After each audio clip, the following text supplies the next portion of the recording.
Yun, what's up mga katuba adventure. Magandang tanghali. Yan, papunta tayo doon sa kulungan ng mga baboy.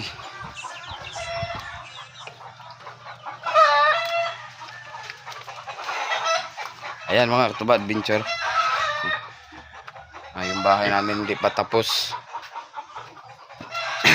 Yan. So ito mga katuba adventure, yung kulungan ng mga baboy, kahoy lang, So ayan, kung nakikita po ninyo mga katuba adventure nung una na i-vlog natin to.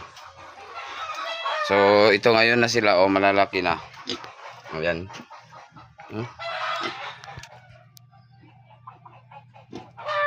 So aabot na po yan sila ng 28 kilos o pataas, o 30 kilos. Yan mga katuba adventure, ngayon yan, magpapaalam na yan sila sa akin kasi ibibinta na natin mga katuba adventure. Yan, kailangan ko kasi ng pira kasi yan, may papagawa ako at bibili ako ng kahoy para dito sa bahay namin para matapos na to. Hindi pa to matapos mga katuba adventure, depende sa sa budget diyan sa sa kahoy na bibilhin natin dito sa bahay namin. Kasi mura lang yung bintahan ngayon sa mga baboy. Ayan to.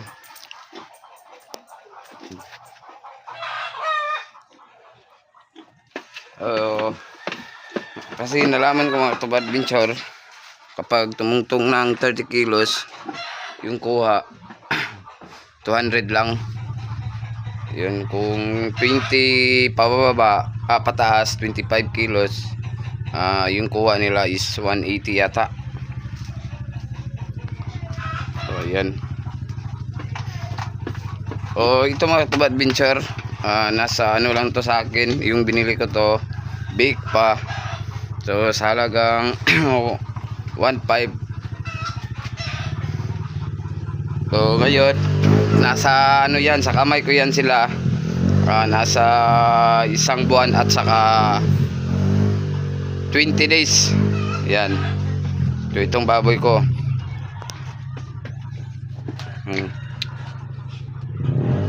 Magpapaalam na yan sila sa akin mamaya mga katuba adventure. Paparating na daw yung bibili dito sa sa baboy ko.